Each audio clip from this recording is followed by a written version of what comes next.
Hello and welcome to this long-term close reading project of Thomas Mann's novel, The Magic Mountain. My name is David, and if this is the first video you're watching, I would recommend to visit this playlist first in order to catch up by watching all the previous videos on the preceding chapters of the novel that we have already discussed so far. So how does this project work? About every week I'll publish a video on a section of about 30 pages of this novel, and I'll share my observations with you in this video. I am not giving a detailed summary of what happened in the respective section. I just assume that those of you who follow this project have already read this section, so I'll just give a very brief summary of what happened in the novel, and then I will go into a more detailed analysis and share with you all these observations and questions that came to me while reading this novel. Okay, so this week we read two sections of chapter 5, the sections with the title Humaniora and Research. And okay, what happened in a nutshell? In a very obvious maneuver, Hans persuades Dr. Behrens to invite him and Joachim into his private apartment, where Behrens shows them his paintings. And of course, Hans is only interested in one particular painting, in the portrait of Clawdia.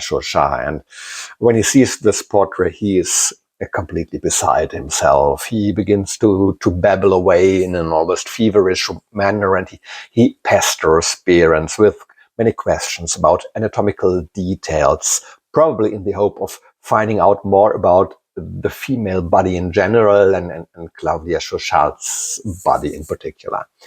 And inspired by this conversation, Hans seems to have developed a general interest in natural sciences, especially in biology, anatomy, physiology. So he stocks up on textbooks on those subjects, and books which he sometimes studies during the afternoon or evening resting cure. And so this section, research, is rather sparse in terms of action. It's mostly just with a scientific description of various biological and medical phenomena that Hans is reading about, and that are taking up a great deal of space here. But only at a very superficial first glance do these appear to be boring factual texts. Actually, the narrator conveys a whole series of very revealing messages about his view of the world and of the human fate. And okay, first things first. In the previous videos, I have usually organized my observations and comments into either 5 or into 7 sections. Today, I have so much to comment on, so much to tell, that I am doing both. I have 5 main points, but the 4th point is so comprehensive, so extensive, that I had to break it down into 7 sub-points or sub-parts. Okay, but let's start with the 5 main points of my video today. The 5 main points are as follows. I'll give you the titles are also in the corner. Number 1, we will see old acquaintances, old motives and techniques of the narrator that we do not see for the first time here. Then number 2, the anatomy of Clawdia Chauchat. Number 3, a more holistic view of the human being in general. Number 4, the results of Hans' research. And number 5, somewhat nerdy philosophical digression for the nerds among us. Okay, let's start with the first one, old acquaintance. So we see a couple of motifs and themes and topics here that we have already encountered a couple of times in the novel. The first one is this erotic charging of the atmosphere. First example is the eroticizing language from Behrens regarding cigar smoking. He uses phrases that, at least in the original German text, can also be read as exhortations to a moderate sex life. So The English translation I read does not fully convey this undertone. It simply says, oh, you need to exercise a little caution. Can't light one from the other, more than a fellow can stand. For me, I'm not a native speaker, so I do not get all the subtle undertones, but I think there's no clear erotic connotation in the English text. But the German original clearly has this sexual undertone, like an exhortation for a moderate sex life. Or at the beginning of the cigar conversation with Hans, so this statement or question by Behrens, so what sort of brown beauty have you there? In the German original, it sounds like he's referring to a brunette lady. And a second point, the narrator also adopts an eroticizing tone when describing the cigar. And I think this in parts reads like a description of a male member. It's like, I quote from the text, slender shapes that possessed, oh, so one might think, some organic quality of life, with their ribs formed by the diagonal parallel edges of the raised, here and there porous wrapper, and the exposed veins that seemed to pulsate, the small inequalities of the skin. The next point is that with this, in line with this erotic undertone, is Behrens' sensations after excessive smoking of cigars. He only calls funk and felicity. And again, we have this playing by the narrator with these closely linked opposites, funk and felicity. And these sensations are compared with the sensations of a chap who's going to have a girl for the first time in his life. I'd like to make a little digression here about the type of cigar that Behrens mentions that he once smoked 2 in a row. This cigar type is called Henry Clay, and this is not a chance name. Henry Clay was an American politician of the 19th century who died of tuberculosis, so it makes sense to.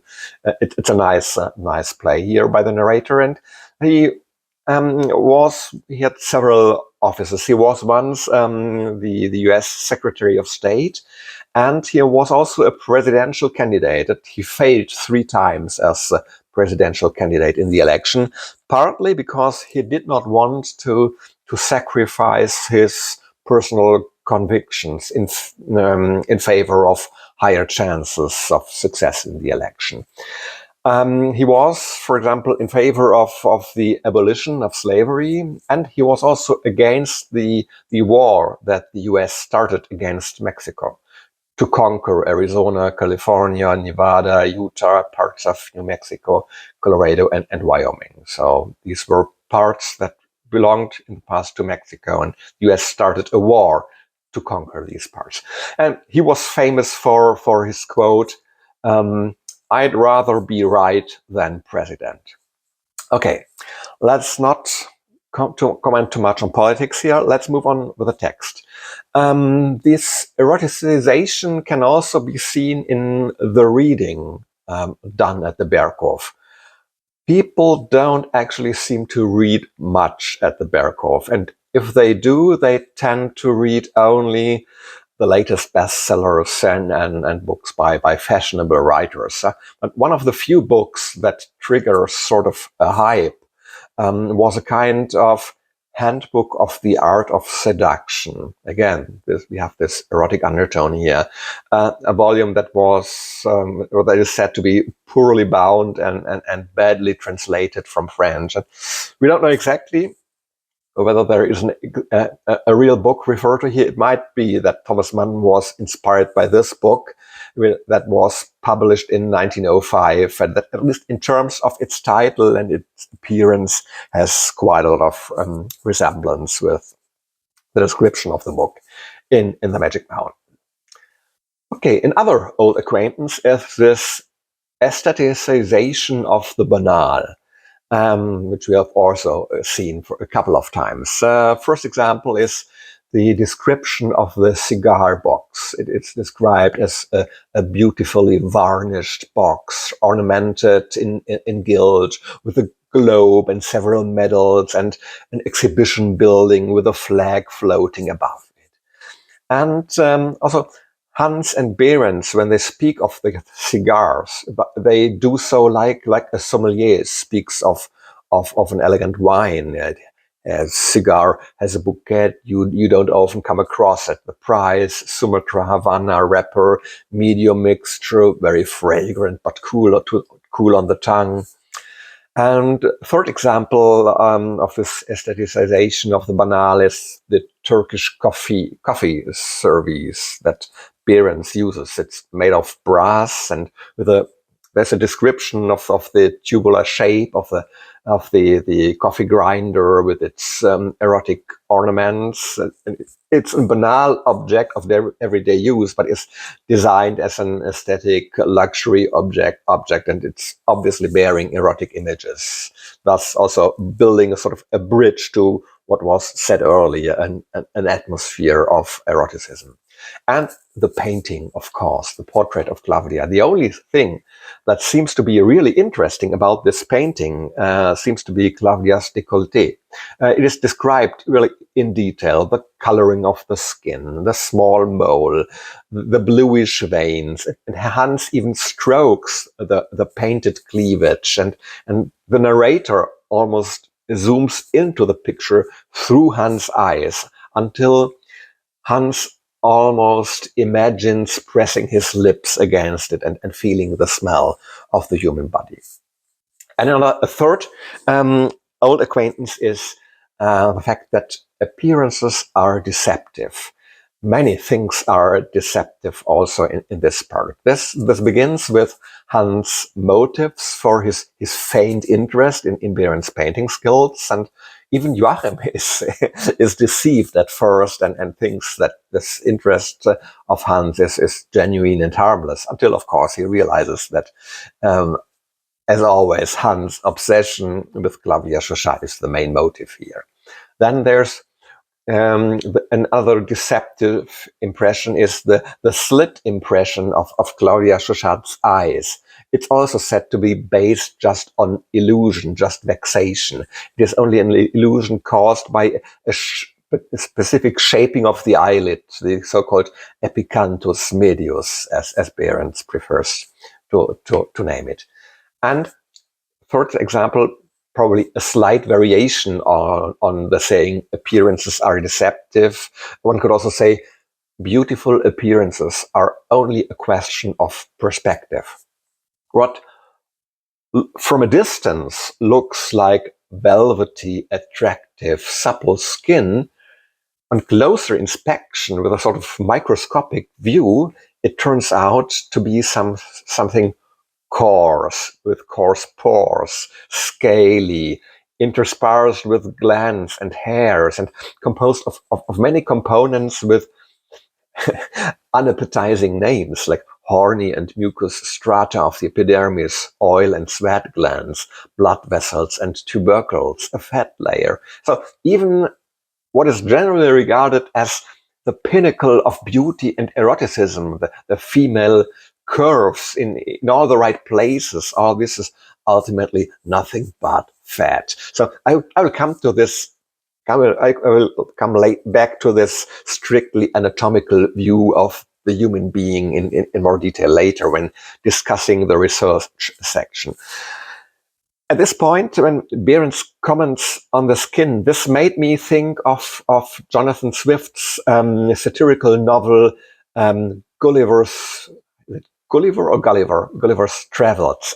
In the second book, when Gulliver lives with the giants in Brobdingnag, this effect of how different things and even human skin looks, if you take a look at it from a microscopic view, it is described in a very funny way. There's a scene where a couple of giant court ladies undress in Gulliver's presence because they don't take him seriously as a human or a male being, and then Gulliver notices how ugly their skin looks because he has an almost microscopic view, and it's all wrinkled and covered in craters and so on. And I had to think about of this novel when reading this text about human skin here in this novel.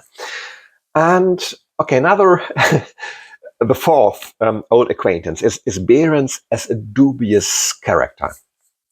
In a couple of examples. First, in this section, we are also presented with a very ambivalent picture of Behrens. On the one hand, he is this collector of erotic images, a philanderer who is always ready to drag any conversation onto the slippery ground. And on the other hand, the Humaniora section in particular is full of religious allusions.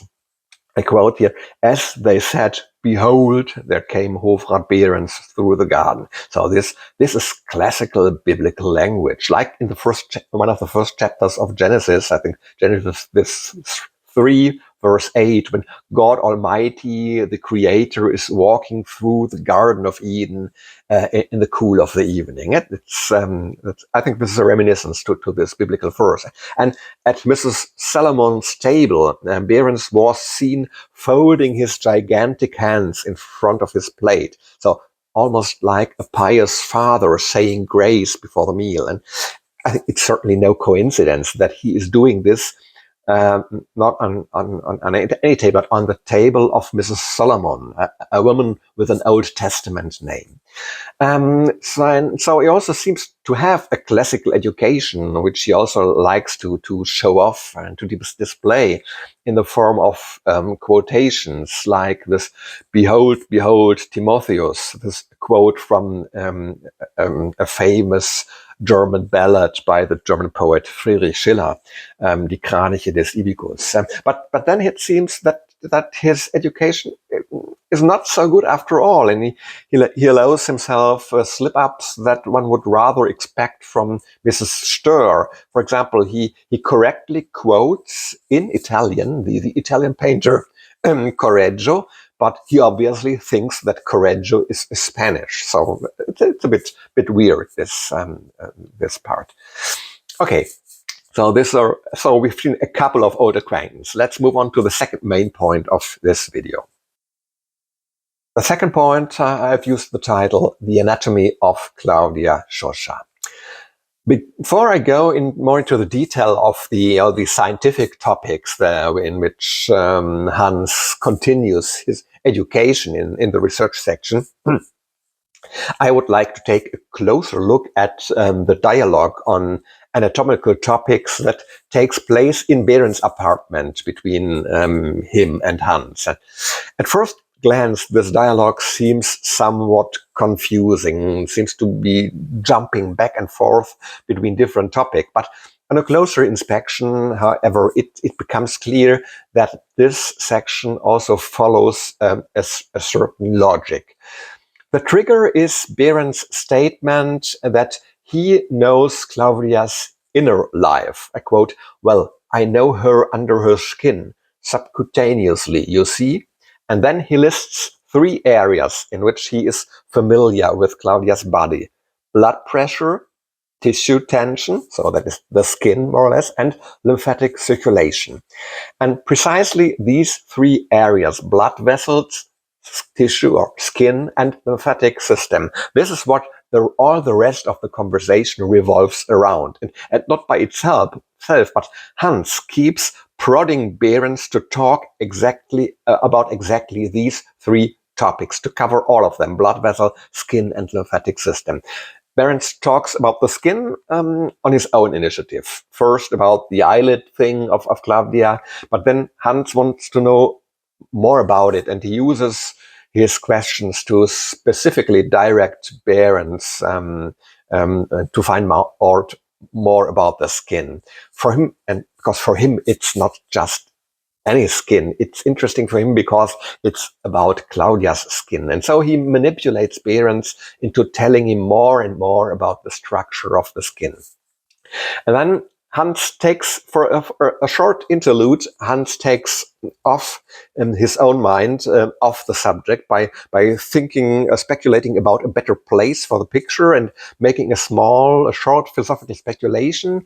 I'll say more about this philosophical speculation in the next section. But then he realizes that he has gotten off the track, off the topic, and he tries to spur Behrens back on to talk about the skin. And perhaps by the depiction of naked skin on the coffee grinder. He says, "Oh, tell us some more about the skin," he asks. And Behrens then only briefly mentions the blood circulation when talking about the effect that stimuli on the skin can have on the blood vessels, namely that the blood vessels can, how to say, dilate or expand and thus lead to the swelling of organs. And there's again a subtle erotic undertone here. Behrens mentions, for this swelling of organs, he mentions the example of the coxcomb, but he makes it clear that other examples could also be cited. And I think this clearly brings us back to the field of the erotic or even clearly sexual undertone here. And so Hans has learned everything that he wants to know about the skin and the blood vessels. Now all that's missing is the lymphatic system. And in order to avoid that Behrens might forget this, Hans explicitly reminds him. So, tell us about it, particularly about the lymphatic system. It interests me tremendously. So, I have the impression that this almost feverish demand by Hans to learn about all three aspects of Claudia's body that Behrens had mentioned in the beginning, that this is also an expression of Hans' obsession. He wants to know and understand everything that Behrens has to tell about Claudia. Even if it is boring anatomical facts, it is fascinating for him because it is related to Claudia. So Behrens also spends about a page talking about the lymphatic system. So, but why is Hans so interested in these anatomical and physiological aspects? That brings me to the third point. Number 3, a holistic view of the human being. This is the core of what Hans wants to achieve.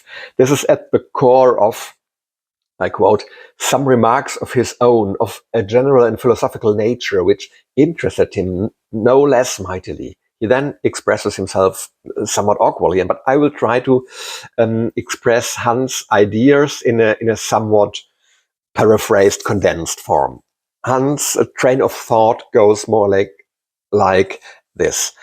We only can get a complete picture of the human being, especially of the loved one, if other perspectives are added to the lyrical understanding. So the Hans uses the term lyrical understanding here. I think lyric refers to a very subjective impression. Most poetry, lyrical poetry is not an objective description or a narrative, but poetry is a form by nature, is a form of expression that has a very special focus on the subjective experience, on the individual expression of a lyrical self.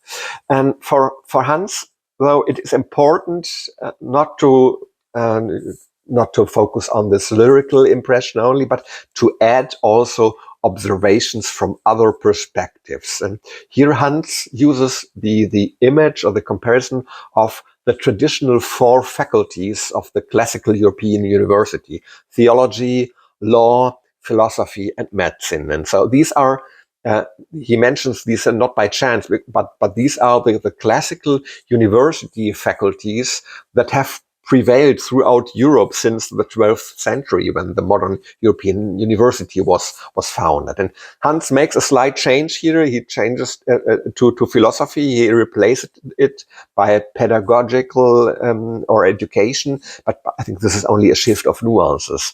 And he adds as a 5th faculty art.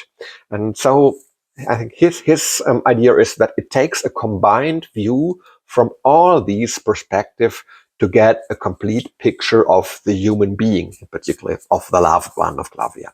And so I think the striving for this holistic view, I think it's a noble idea as a starting point. And I believe it is also in line with Thomas Mann's view, because this is what he does in this novel to us readers. He shows us the strength and the weaknesses of human nature from all possible angles. And we have already seen also in the novel so far the perspectives of art, of education, of philosophy, and of medicine. And it's certainly not a spoiler if I tell you that also the perspective of theology and of law, or at least politics, will also play a role in the future.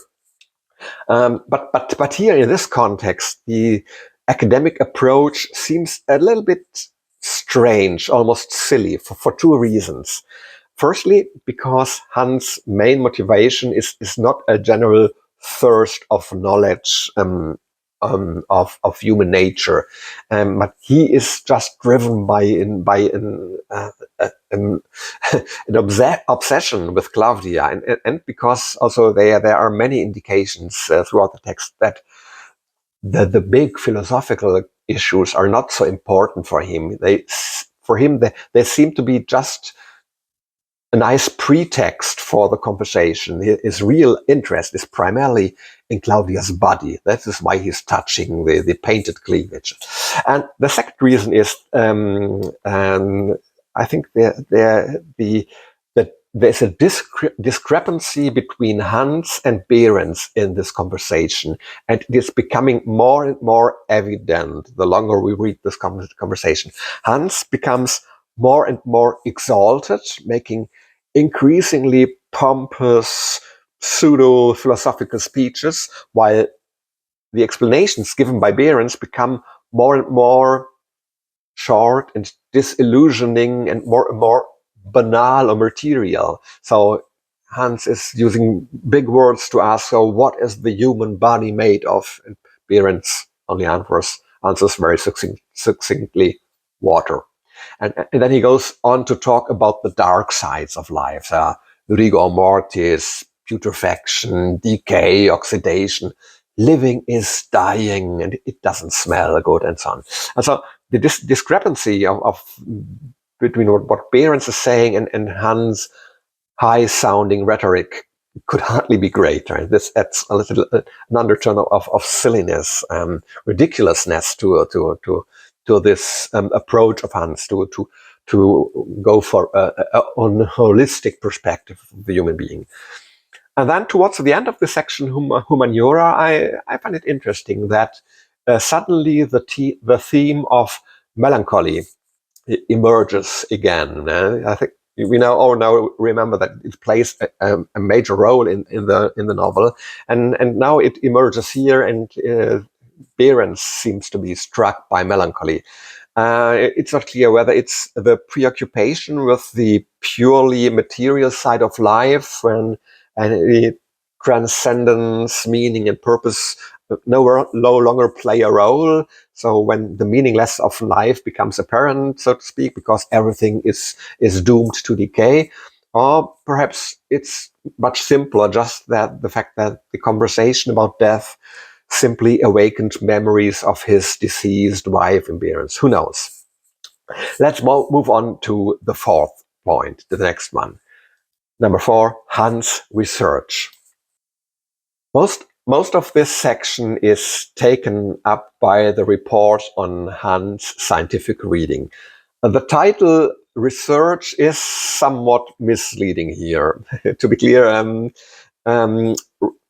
maybe I'm a bit nitpicking here. Research is what scientists do when they create new knowledge through direct observation of nature or through systematic experiments where they are manipulating nature in the controlled conditions. So this is research. So what Hans is doing here, this is not creating knowledge. It's merely really consuming existing knowledge. So he's informing himself, educating himself.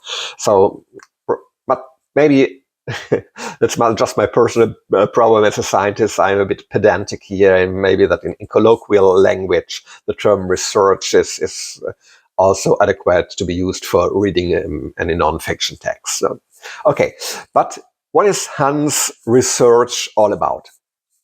As often in this novel, it's about the really big questions of humanity and human life. But this time, not from the perspective of philosophy, humanities, or arts, but in continuation of the dialogue with Behrens in the preceding section, it's from the perspective of the natural sciences. And so in this monumental novel, also Thomas Mann wants to present us with a truly comprehensive, holistic view of the big questions. And the questions are, what is life? What is man? What kind of cosmos are we thrown into, and what role do we play in it? So that's in a nutshell. These are the big questions that are evident all throughout the novel. And here, this text revolves around these questions for about 20 pages and gives us an overview of the patchwork of answers based on the state of art of the natural sciences in the 1920s.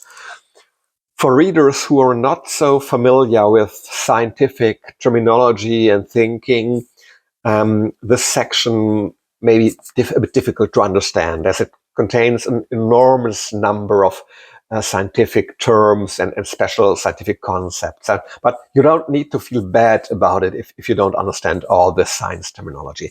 Now, for me, being a natural scientist myself, I'm in a somewhat strange situation here, because I do understand the technical language and the scientific concepts in the section very well, but I don't feel able to explain all this to non-scientists in just a quarter of an hour or half an hour. So I had to think very hard about how to approach this, how to prepare this part of the video. And I think it makes absolutely no sense to go through the text sentence by sentence and to explain every single scientific term, or then in many cases it would be necessary to translate some of them into the technical terms that are used today, because also scientific language has changed, and to explain all the scientific models and theories behind them, because then this video would take 10 hours. And because to do it properly, you would firstly have to teach the basics in a whole range of subjects, and then also explain at many points so where the scientific knowledge described in the novel is still valid and where it is outdated, where it has turned out to be simply wrong, and which ones of the many questions that were at that time unsolved or even considered principally unsolvable, how many of these questions can now be considered partially or even fully solved. So this would be more or less impossible. So I've therefore opted for a somewhat more superficial approach, but still a quite comprehensive one, which I hope will be just as helpful or even more helpful. I have structured these 20 plus pages into a series of thematic building blocks, 7 blocks, of course, what else? And based on the order of these 7 blocks or topics, I hope that you will be able to see the common thread that runs through this section. And for each of the 7 thematic blocks, I will then give a few notes also on the substructure, because I think that each of the 7 blocks can be divided into 3 subunits or 3 core ideas or questions. So I will give you a list of the 7 building blocks of the section here.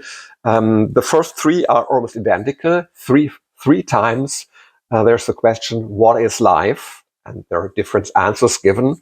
First answer is consciousness. The second answer is structure and form. The third, final and most important answer is metabolism and reproduction.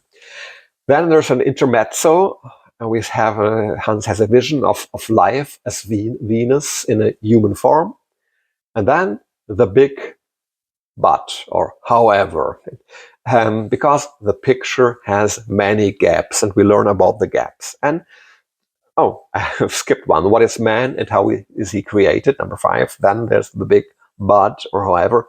And then number 7, living is dying. Okay, so let's go through these 7 sub-points of point number 4, one by one.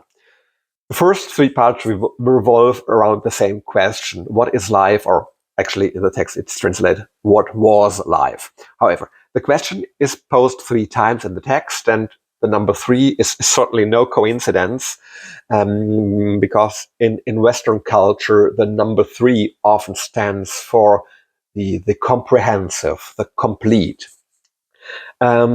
Just a few examples. When it comes to the really big things or fundamental things, we often know this triad. Man as body, soul, and spirit. Time as past, present, and future. The Christian God as Father, Son, Holy Spirit. The three primary colors, and so on and so on. So I therefore read this threefold structure here as an indication that life is also treated as a very big central issue, as a question that ought to be investigated in an appropriately thorough and comprehensive manner. And maybe there's also even a climax intended, so that the third time the question is asked, the answer that the third one is the most important, the key answer, the most fundamental one. Okay, but let's start with the first time this answer this question is asked. The first attempt then to answer this question revolves around consciousness as an important characteristic of life, at least of the higher forms of life, of human life in particular. One statement or one question stands out for me from the text, and this is a statement. It's not a literal quote here, but I think this is a statement which is behind a large part of the text, is consciousness cannot fully recognize itself. I quote from the text, a function that in higher manifestations turned upon its avatar and became an effort to explore and explain the phenomenon it displayed, a hopeful, hopeless project of life to achieve self-knowledge, nature in recoil, and vainly in the end, since she cannot be resolved in knowledge, nor life, when all is said, can listen to itself. So this is a somewhat resigned admission, but it also sounds quite logical on the surface. The brain or consciousness cannot watch itself think and thus fully understand itself. That would be kind of a cognitive short circuit. So for me, this is the key statement here. So the answer is consciousness. And then the key statement is, but consciousness cannot fully recognize itself. And then the third element in this part is the key question. The key question is, this section is, so where does consciousness actually begin? Where in biology do we see the transition, the exact transition, the borderline between non-conscious life to life with consciousness? Can we somehow localize this transition precisely? Is there a leap somewhere? Or is this transition between non-conscious matter and life with consciousness, is this a gradual transition, a continuum? So this is the key question. And the text does not provide an answer to this, but I would like to point out at this point that this question of the exact transition between two qualitatively different stages of nature or of development or of living beings, that this question of the exact transition, this will be a recurring theme in this chapter. We will see this several times. This seems to be a key pattern that Thomas Mann is using repeatedly on purpose in this section. We will later learn why. Number two, in the second section that revolves around this question, what is life or what was life? The answer is, life is structure and form. So we see that every organism is structured into different parts that each have clearly defined functions. And if we take a closer look at these smaller parts or units, for example, an organ within the human body, we can see that we also have then again functioning, living small substructures within this organ at this level, namely cells. And if we go one step deeper, also these cells appear to be made up of smaller units, and so on and so on. So, and here too, the same question arises. So where is the transition? Well, in this case, the transition to inanimate, inorganic, elementary units. So if we look at almost smaller scales, is there such a thing as a clear transition between living subunits and inanimate elementary units? Because after all, infinite divisibility into ever smaller structure, it seems to be a paradox, impossible.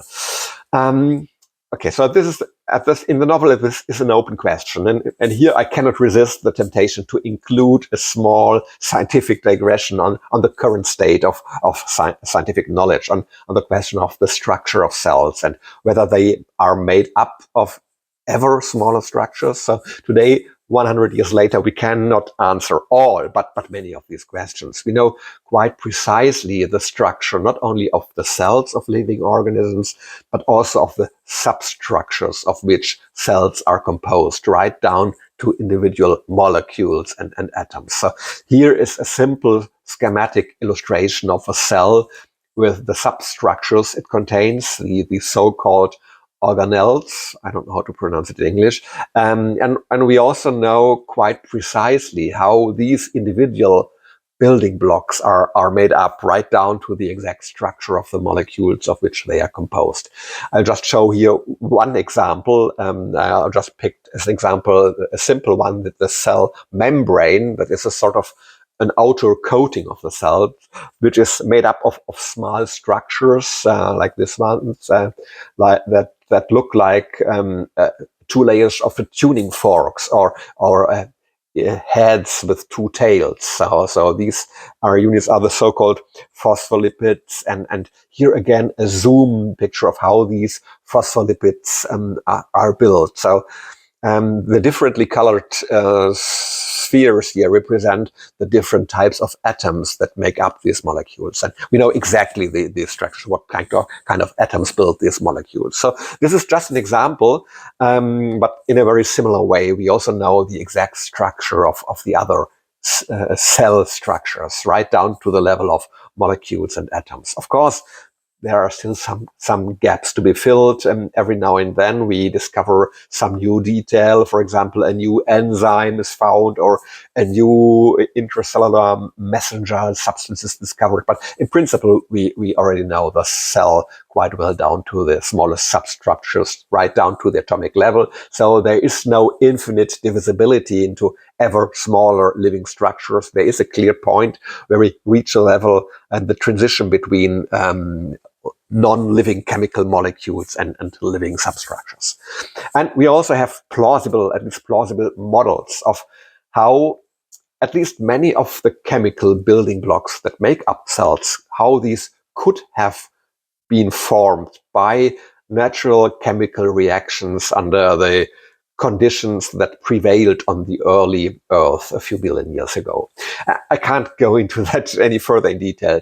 But okay, we'll see that in many places in the text, a single question that was completely obscure or unsolved at that time and expressed in just one single sentence in the novel, it's difficult to explain here, because just an introduction into the current state of knowledge for freshmen would fill an entire 1,000 pages textbook, and quite a few questions that are presented in the novel as fundamentally unanswerable have actually since been clarified and answered. So the question, though, how actually living cells could form from these building blocks, there's still a lot of research to be done. But it's also interesting for me as a scientist, side remark, it's interesting for me as a scientist to see which questions were considered fundamentally insolvable at the time, 100 years ago.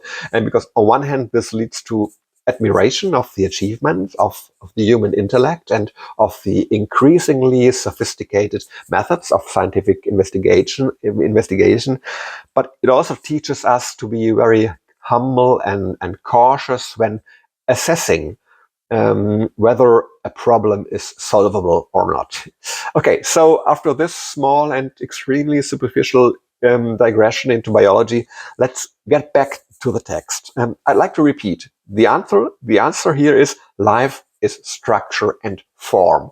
And the question that was still unresolved at the time was, so what are the smallest forms? And where is the transition between elementary, inorganic, inanimate forms and viable structures? And this brings us to the third repetition of this question. What is life? Again, for the third time. And The following section then emphasizes two essential characteristics of life: metabolism and reproduction. And of course, it does so in the now outdated scientific terminology of its time. The text does not use, at least the translation, the English translation I read, that does not use our modern term metabolism. But that's actually what the beginning of this section is talking about. It says life is warmth, and the warmth of living beings is created precisely through metabolism, or in the language of the novel, through a fever of matter, a restricted and feverish process of decay and renewal. So this leads to form, to warmth and to form, but not to a noble form. Rather, it leads to also unsightly waste products, to sweat, to poos, to stinking faces and bad breath and so on. But also to sensuality, how do you pronounce it? Sensuality, desire, lust, because life is not just metabolism. It is also reproduction, and it needs reproduction. And so this brings Hans' chain of thoughts back to the topic of eroticism, and he has a kind of daydream now. Life stands before him like a person. And this brings me to the fourth section, this intermezzo with Venus in form of human, life as a Venus in human forms. This is a pictorial daydreaming of Hans, inspired, I think, by the theme of procreation or reproduction and the anatomical illustrations. So he has this kind of daydream or vision. In the frosty night, illumined by the brilliance from a lifeless star, the image of life displayed itself to young Hans Castorp. And if you read the following paragraph carefully, you realize that life seems like a person, like a human figure to him. A person is described, I quote, the hands clasped at the back of the neck. Its lips were half open, even a little curled. It rested its weight on one leg. The hip bone stood out sharply under the flesh, while the other, relaxed leg, nestled its slightly bent knee against the inside of the supporting leg, and poised the foot only upon the toes. It leaned thus, turning to smile, the gleaming elbows akimbo in the paired symmetry of its limbs and trunk. Is it a coincidence that this image of life again resembles a painting of Venus, a painting known at that time? I'm referring to this painting, Venus, by the French painter Bouguereau. I think anyone who has listened carefully to the posture described in the text, the hands on the back of the neck, the position of the arms, the legs and elbows, anyone who has listened carefully to this will notice that the similarities between the description of the posture and this painting are striking. And an image of Venus, the goddess of love, also makes sense at this point, where it was just about procreation, reproduction, eroticism, and lust. And one can certainly also assume that the images of Venus and Clawdia overlap in the text and also in Hans' imagination. So here too, with this long section, we see a division into three parts or three perspectives from which this image of life or of Venus is described. First, the figure is described from the external perspective, the part I just quoted or read, the posture of the individual limbs.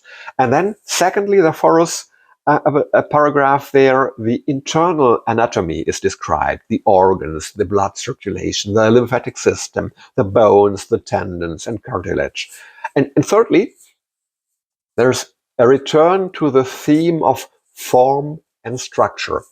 And the body is described as a unit in multiplicity, a unit that is composed of many individual units, but which all place their own existence, their own ego, so to say, at the service of the superordinate unit, the body.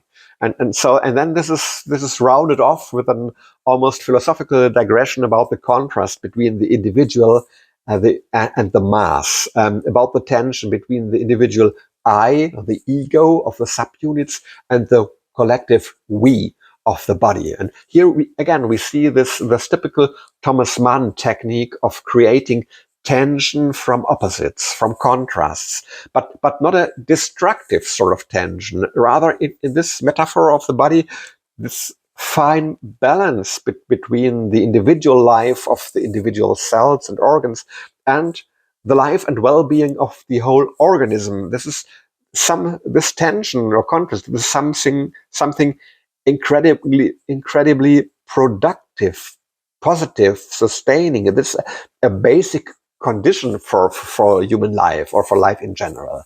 And so this is the transition to another large section in this part, which I have given number 5, and the title. So what is man, or what is human life, and how does it develop? And this, I think, again, this section can be divided into 3 subunits. The first subunit is the statement that procreation or reproduction, the fusion of 2 opposites, is the origin of this fragile contrast and balance. So this is the origin of this tense existence of small units that are merged into a larger unit. So again, this contrast motif on 2 levels. The first level is the fusion of contrasting elements, the maternal and paternal, male and female, and leads to the emergence of the human existence, which is also, again, characterized by a tension-filled contrast between microstructure and macrostructure. Many individual units which give up their individuality in order to place it at the service of the greater whole, the body. The second subdivision of the section then quite logically revolves around so what follows conception, the development of the embryo. So and then there's a statement that this development of the embryo imitates the evolution of simpler life forms in time-lapse mode up to the human being that can be born. And a small digression here too. What is described here, that the development of the embryo looks like, I quote, a cursory record of a zoological family tree, because the embryo temporarily has, for example, gill pockets like a roach. These are thoughts that go back to observations made by the German biologist Ernst Haeckel, one of the leading German biologists of his time. Ernst Haeckel had studied the embryonic development of various animal species and also of humans, and he has found surprising similarities. Not only that the embryos of different animals look surprisingly similar, but also that the different of a given species, the different development stages of the embryo also show similarities. Each of these stages shows similarities with other older, more primitive life forms. So this was interpreted as an indication that the embryonic development reflects different stages of the historic evolution of the species, so to speak, that old genetic programs are running here in the embryo, and this is visible also in their autoform. Today's explanations are somewhat more complex and again would go far beyond the scope of this video. I would just like to limit myself to showing you one of the a very nice illustration from the scientific textbooks of the time, of the 1920s, or I think it's a bit earlier, around the year 1900, an illustration which really nicely illustrates this phenomenon very well from left to right. And it's based on an actual hand drawings made by Haeckel. Here, from left to right, we will always see in each column 3 embryonic stages of different species. Starting from the left, the first column is a fish, then salamander, turtle, chicken, pig, cattle, rabbit, and humans. And here you can see very clearly that at least in the first two stages, so that is in the top two rows, the structures and the shapes are amazingly similar. But back to the text. The third part of this section is specifically about the skeleton. And here Hans can, as an engineer, he can draw on knowledge from his own specialist field. He recognizes that the methods of mechanics and statics and material science, they can be applied also to the human skeleton. And I don't think that it's a coincidence and that Hans' fascination and speculative musing, that they focus particularly on the femur, on this bone, the thigh bone. And so here too, he falls victim to his erotic obsession. And again, we find this symbolically important number 3 as an expression of the comprehensive, the complete. Again, at the end of the section, I quote, "For he found himself in a threefold relationship to the femur, or to organic nature in general, the lyrical, the medical, and the technical." So Hans has thus formed a comprehensive picture, not only of the femur, but also of life and man, from the perspective of various faculties. From these varying perspectives, he has acquired something like a holistic understanding of man. And okay, let's move on to the section that I would like to give number 6, and the title, "The Big But," or however. This section begins with the sentence, "But with all this, the achievements of the protoplasm remained unaccountable." Okay, here too, I suggest dividing the section into 3 parts. The first part could be titled, "The picture has many gaps." Many questions are raised here that were completely unanswered at the time. So, like, how does the metabolism work? How do nerves work? How do our senses work? What is smell? What happens to the metabolism during a fever? And so on and so on.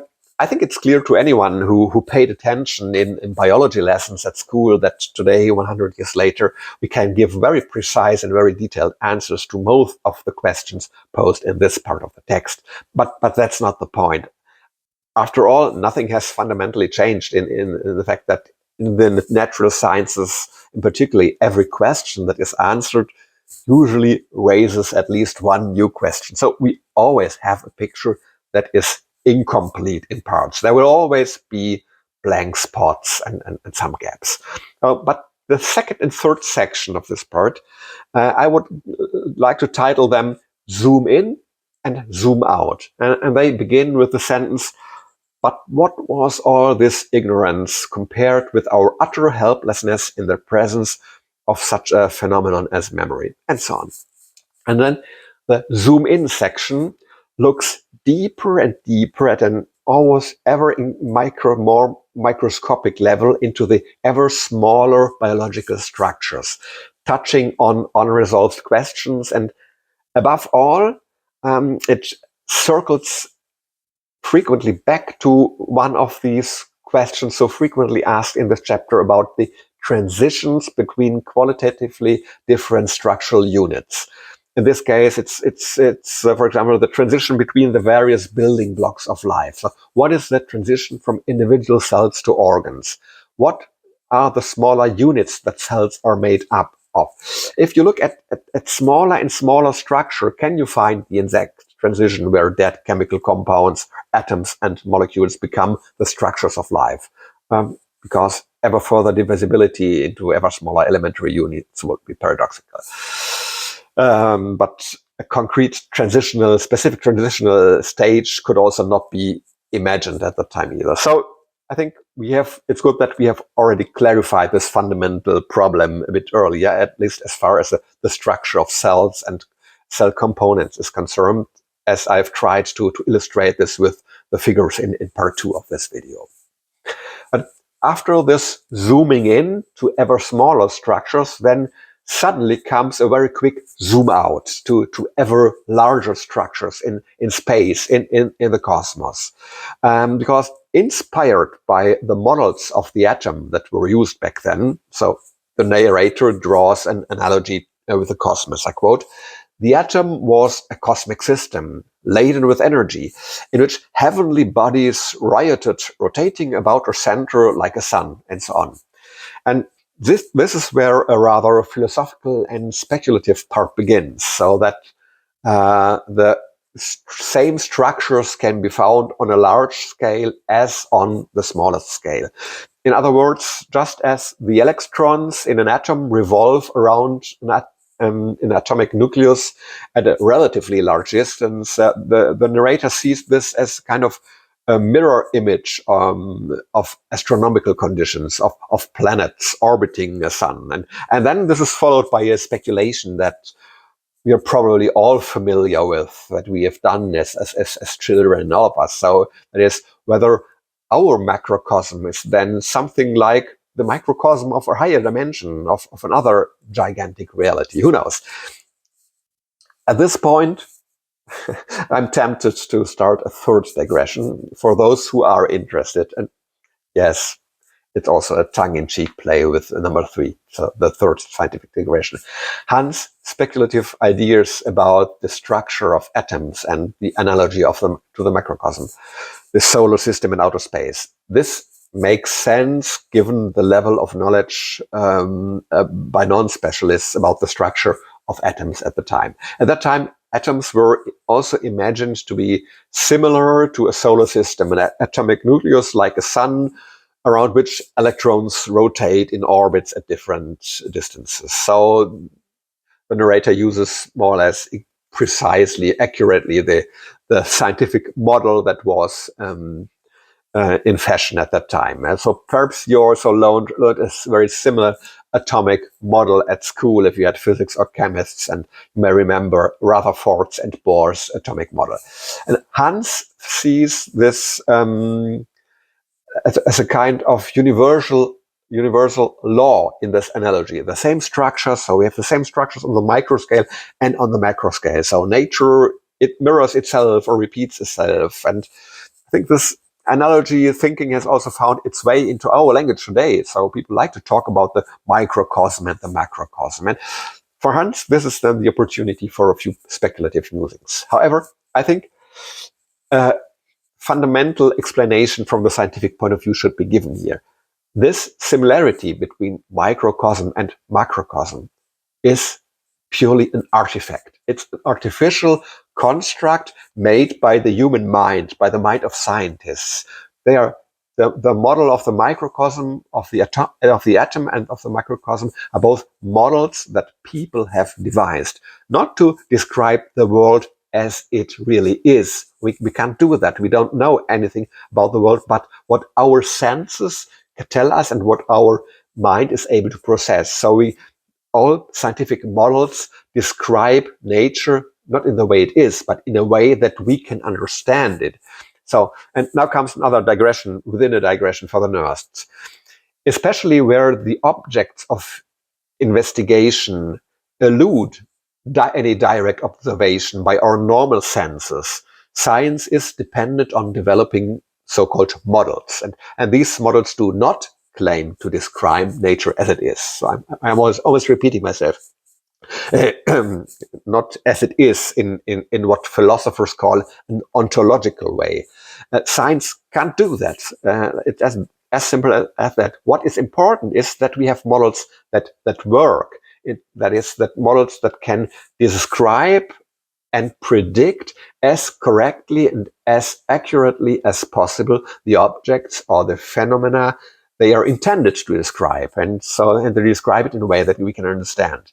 So, and not describing them in the way they really are. So it's therefore scientifically correct to say that all scientific models are wrong. If by right or wrong we mean whether they are a faithful and true representation of nature's reality, for example, whether they describe what an atom actually is. Models can't be true in that way. In that way, they are all false, but they are still not arbitrary. They are useful in different ways, and they can be evaluated in terms of their quality, very clearly so. So you can tell whether a model is any good or not, and the quality of or the goodness of a model can be assessed at least in two ways. Firstly, by how well it can explain all the phenomena observed so far. So we call this the explanatory power of a model. And second important feature is whether it can predict previously unknown phenomena or properties, which can then be specifically searched for to see whether the predictive power of the model is any good. So, and we have impressive examples for that. For example, the existence of the planet Neptune, which it was predicted from the movements of the known planets and from the model we had about Newton's theory of gravitation. So long before it was actually discovered, we could predict by use of the models that at this specific distance should be a planet with that with a size in that order, and then it was, one could search for it specifically and it was found. Or another example is the existence of the chemical elements gallium, scandium, and germanium, which the Russian chemist Mendeleev was able to predict from his model of the periodic table of the elements, and many years later they were actually discovered and found. So if a model proves itself in that way, then it's good and you can work with it. And normally, the longer you work with it, the more you reach its limits. For example, by making new observations that cannot be explained with the model currently in use. And then you either try to improve your model by changing it, tweaking it, pimping it, or a resourceful, creative scientist comes along and proposes a completely different model, one that has not only more explanatory and predictive power, but maybe also has some surprising new basic assumptions that turn upside down everything that was previously thought to be certain and self-evident. Nice example would be Einstein's theory of relativity. Okay, long digression for the scientific nerds. Now back to the point. Why did I make this digression? It was not just personal vanity to show off my half-baked scientific knowledge. Let's keep in mind the following sentence. The idea of how atoms or our universe are structured does not correspond to reality, but they are models, because especially where reality is not directly accessible to our senses, we are dependent on such models. And models are devised and changed by people. And people are by nature lazy. And even scientists are lazy thinkers who try to solve any new problem first with tried and tested methods or using familiar models. And so it came about that one of the first atomic models was based on the model of a solar system, because, that was what the people who were thinking about the atomic model were familiar with. They were scientists and physicists. So they knew the solar system, and they had to find up a new model. They picked the one they knew.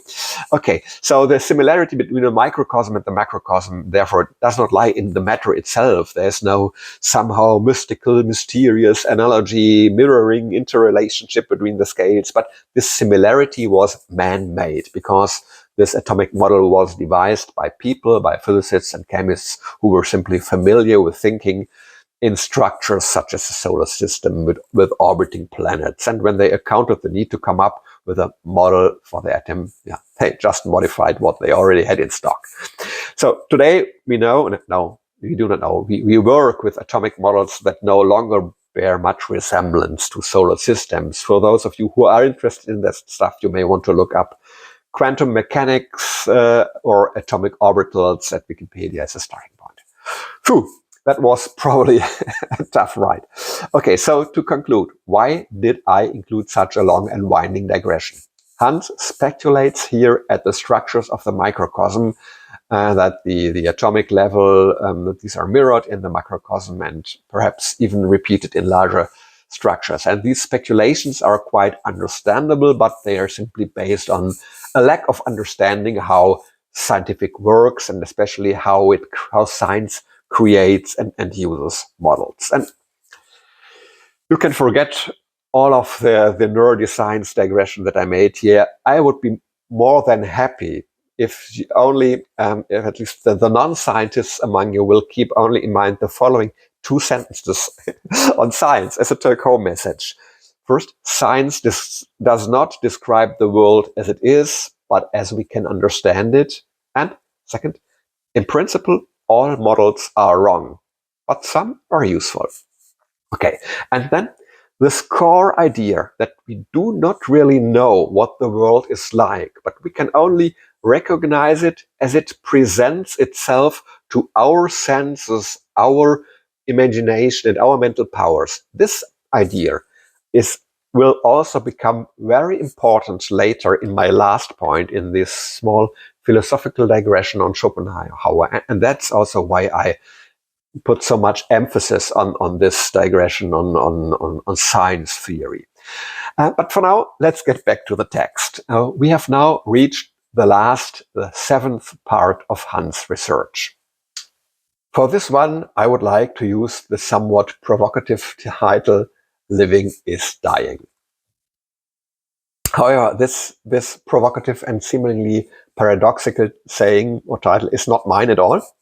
I'm simply quoting a statement that Behrens made during a conversation with Hans and Joachim just a few pages earlier. So this part is about the decline of life.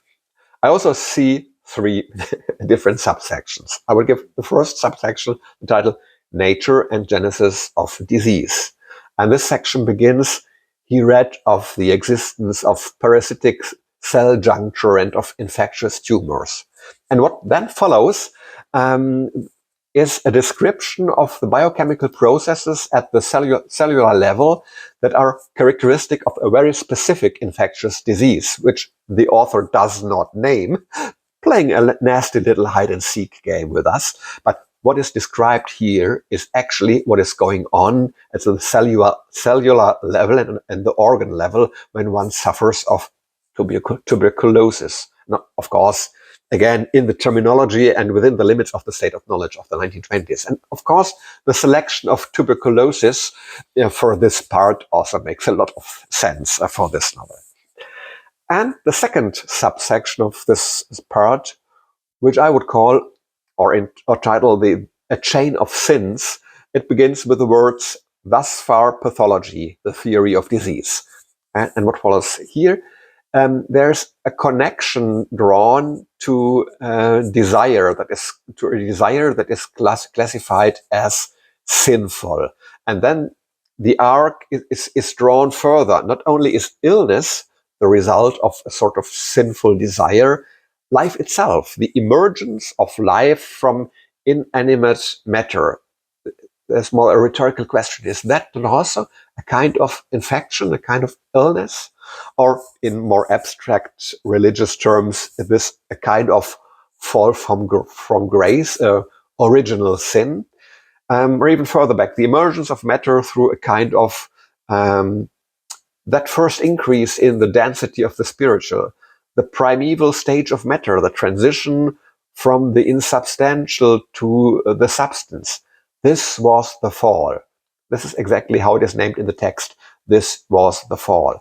And clearly reference to the fall of Adam and Eve, the first sin. And then this chain is spun further. The next step is the emergence of life from inanimate matter and this an even worse increase. And then even the emergence of consciousness. So I quote, the progress of the corporeal towards consciousness, matter roused to sensation. I pointed out at the beginning that in his step-by-step exploration of life, the narrator repeatedly focuses on the transition. So where exactly do organic forms begin to develop from matter? Where exactly does life emerge from these structures? Where exactly does consciousness begin? And in his philosophical and moral reflections, also in this part, he now also focuses on these transitions again and again. All these steps which we normally tend to regard as a positive development, as a positive evolution, the emergence of matter out of nothing, the emergence of life out of matter, the emergence of consciousness in higher living beings. In this view of the world, as it is given in the novel, this is as it is represented here, all these steps or these transitions are seen negatively, pessimistically, like an infection or like a fall into sin. In other words, each of these transitions is a step closer to the misery of the world. In other words, this is an essentially very pessimistic view of the world. It is still unclear here whether this is also the position of the narrator or even of Thomas Mann himself. But at least this pessimistic view of the world is at least what Hans draws from his reading of these textbooks. This must have been exhausting for him, and that is why the third and final part of this 7th section begins with his eyes falling shut from exhaustion. And I would like to call this part resignation. However, this resignation is not a resignation to a negation of life. It's more a surrender to this mixture of desire, lust, and horror. Hans again sees this image of life in front of him that we have already talked about in the 4th part, this mixture of Venus, the goddess of love and life, and Clawdia Shosha, and he fantasizes about a wet kiss with her. And this resignation thus takes the form of more a capitulation to the seductive forces of nature. He throws himself into the arms of life. Love and desire. And so this is not pessimistic rejection of life, but it's more a surrender to life, to desire, to pleasure, even if it may bring ruin in the end. So this is his reaction at the end of this chapter. Here again, Thomas Mann plays with the dual nature of concepts and images and with contradictions. On the one hand, there's the image of life in general, that is in an almost metaphysical sense, but on the other hand, there's also the image of a specific person, that is a specific personal manifestation of life to which Hans surrenders, but which could eventually bring him the dissolution of life, death, who knows. And it's not clear, is this also the narrator's recommendation to the reader? So despite of, or precisely because life is built on lust, on illness and death, precisely because of that, we should throw ourselves into the arms of life? I don't know. You can certainly read it that way. But now everything is prepared for the final chapter of this video, number 5, the somewhat lengthy and comprehensive philosophical digression. Finally, I would like to take an even more philosophical turn for those who still have a little patience and curiosity left. Because I believe that Thomas Mann, under the guise of a scientific text, is actually giving us an insight into the philosophical doctrine that he uses as a guiding principle here and in the novel in general. So we know that he was very strongly influenced by the German 19th century philosophers Arthur Schopenhauer and Friedrich Nietzsche. And my impression is that much of what we have seen in this chapter can be used quite well to introduce Schopenhauer's philosophy into this video. And I think this will be helpful for future chapters as well, because Schopenhauer's philosophy is everywhere in Thomas Mann's writing.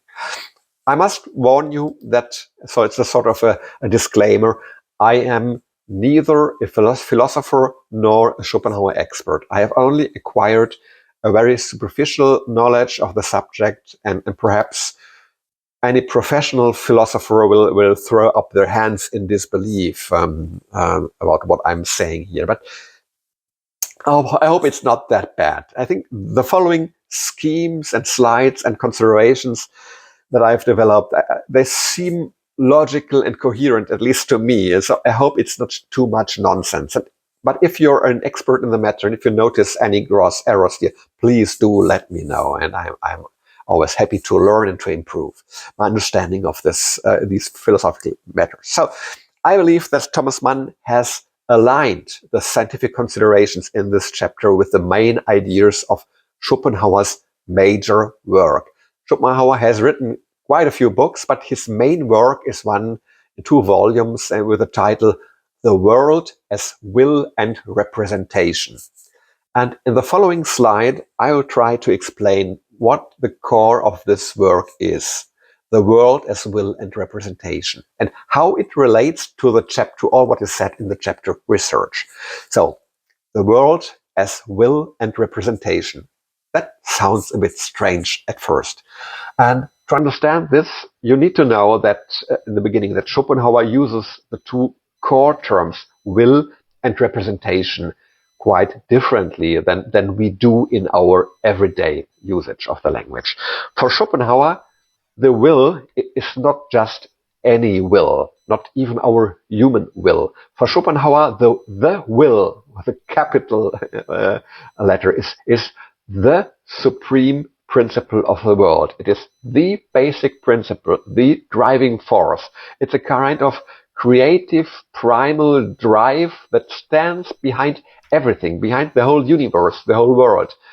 But unlike the older idealist philosophers, for Schopenhauer, the will is not a purposeful force that is following reason. It is more like a causeless and aimless and perhaps even irrationally running motor that creates, sustains, and also destroys the whole world with all its manifestations. So creates, sustains, destroys, again a sequence of 3 elements, my goodness. Okay, the only thing Schopenhauer says about the purpose of the will, or the objective of the will, is the following sentence. And although this sentence is very short, according to Schopenhauer, it's a sentence it's an original quote from Schopenhauer, and according to him, it is the sentence that actually contains his entire philosophy in condensed form. And the sentence goes like this: the world is self-knowledge of the will. And this is to be understood as follows. The only thing that the will really wants is to recognize itself, to know itself.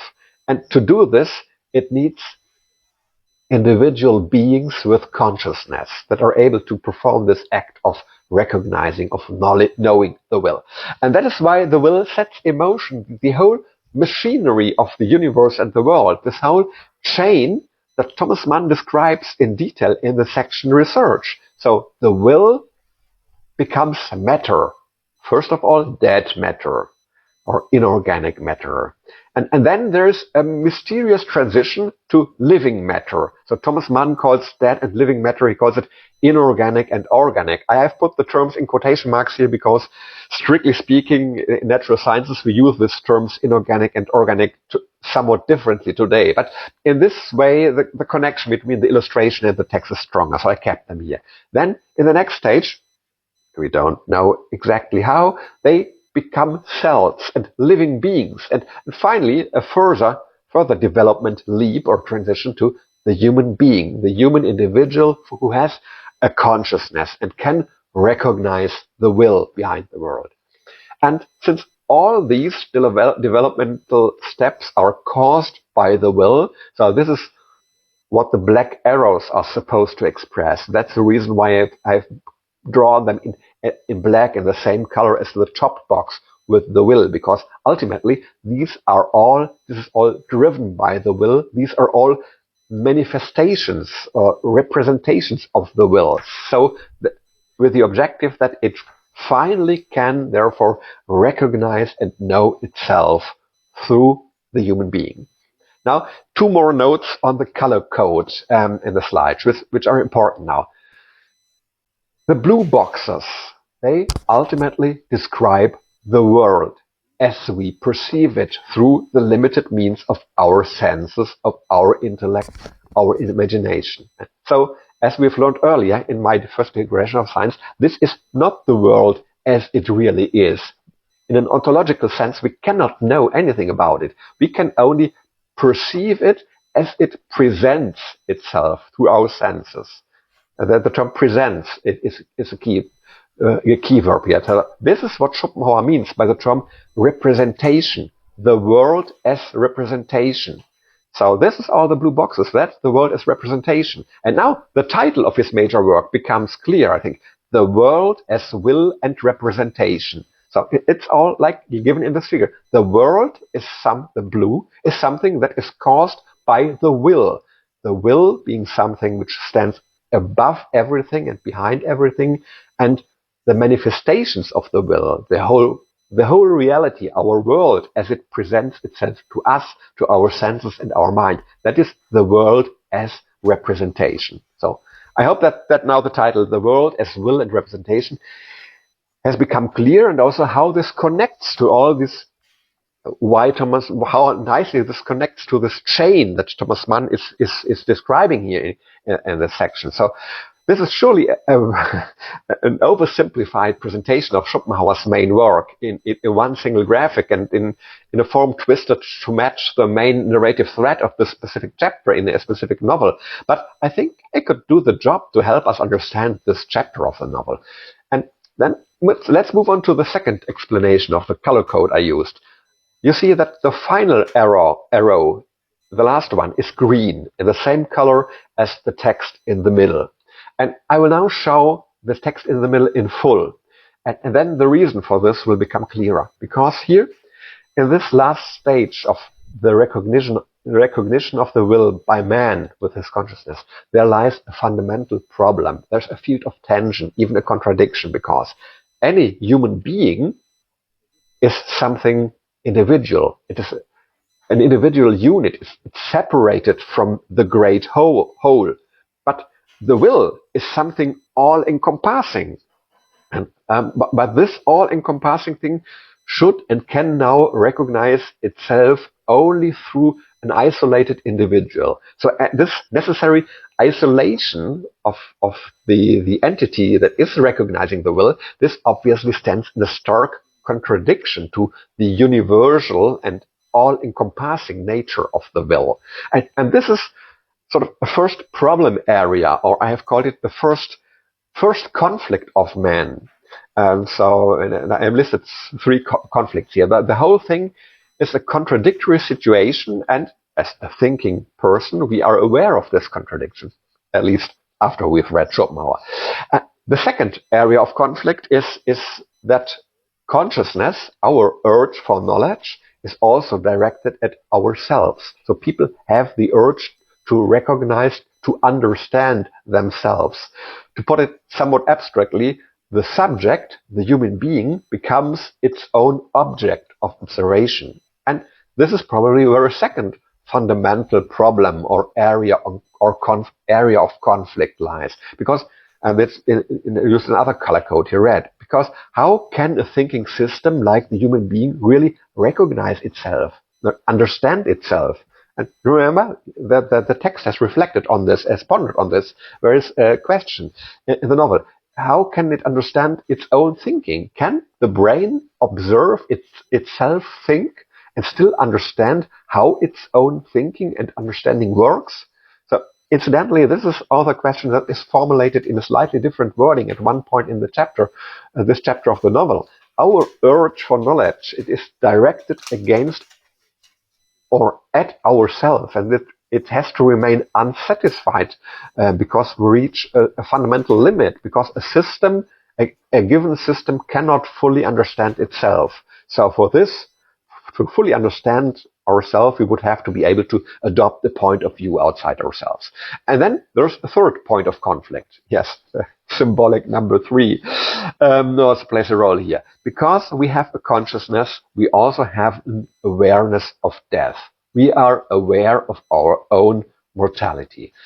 And underneath, I have printed an explanation and also a justification given by Schopenhauer himself in purple writing. This death.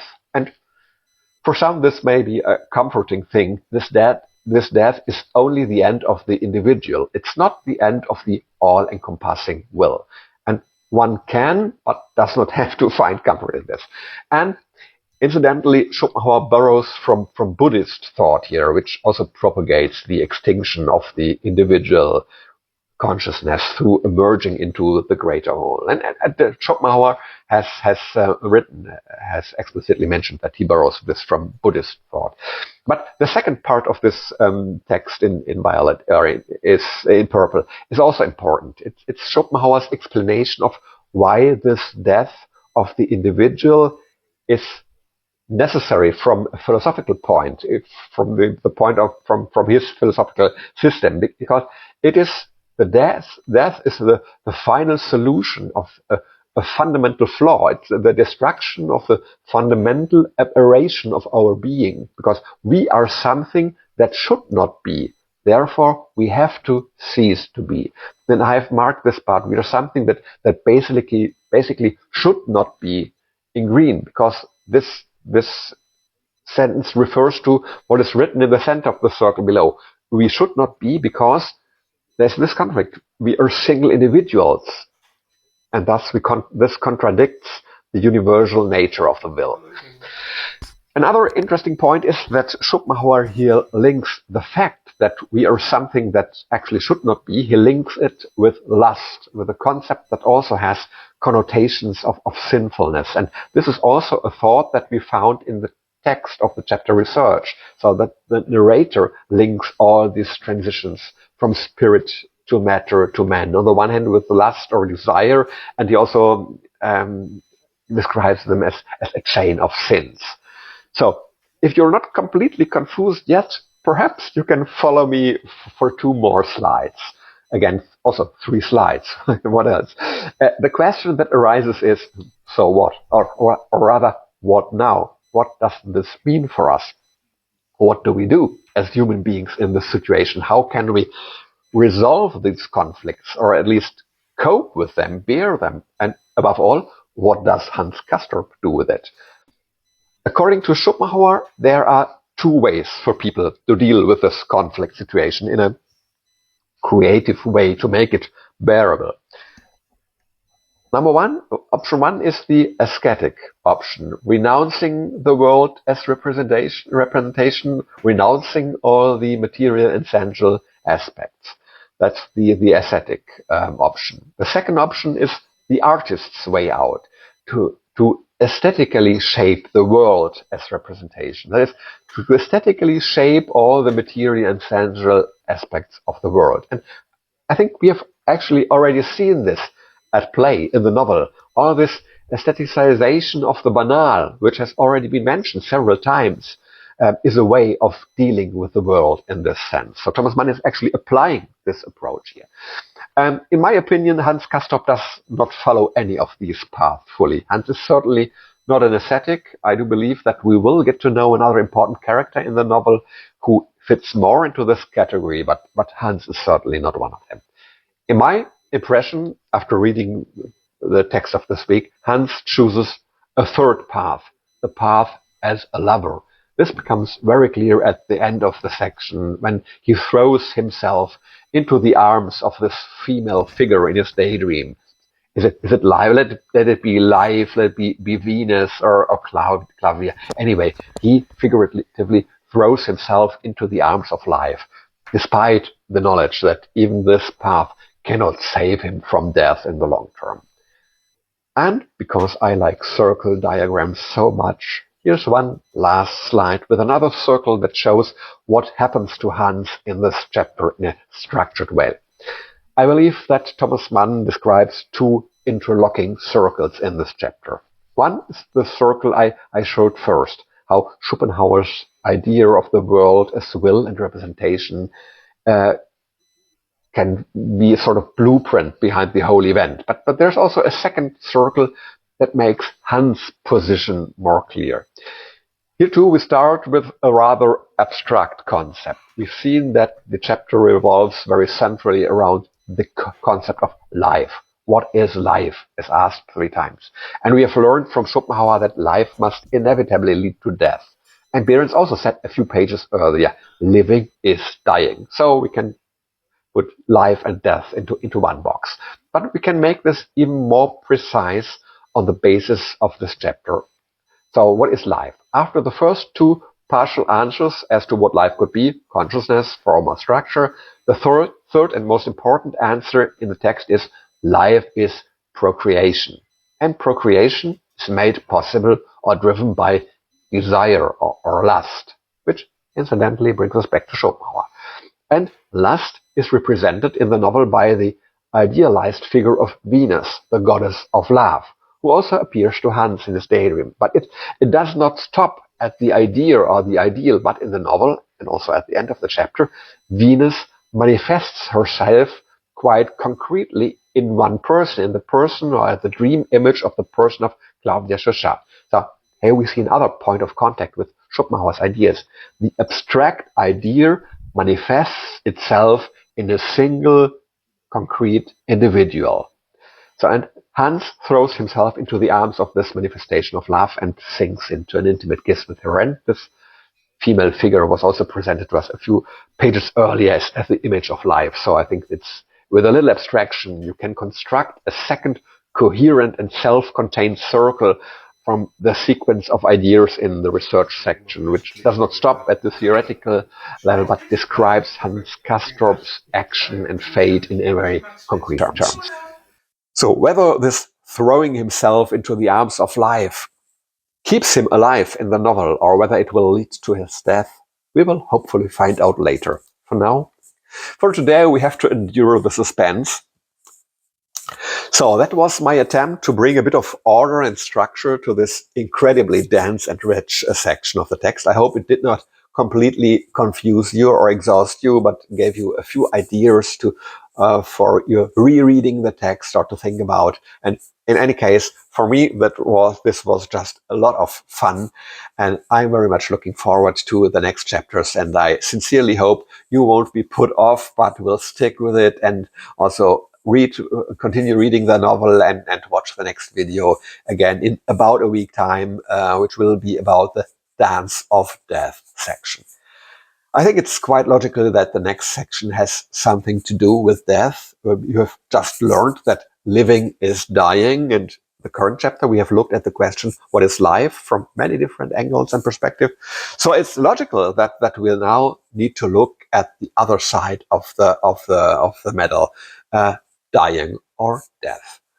Until then, I hope you enjoy reading. Take care. Bye and ciao.